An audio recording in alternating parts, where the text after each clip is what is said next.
Hello and welcome back to our channel. So today in this video we are going to learn about how to pin message in Messenger. So without wasting much of our time, let's get straight into the video. So first and foremost, all you need to do is simply tap open your Messenger app.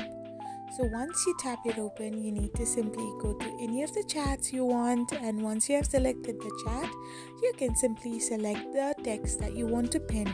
So once you have selected the message, you can simply tap on the pin option and then you can simply tap on the pin again. After doing so, the message you have selected will be pinned to your group or your chat and will stay at the top of the page, or elsewhere you can also see all and see the messages that you have pinned in your Messenger app. I hope you found this video helpful, so don't forget to hit that subscribe button and do give us a thumbs up.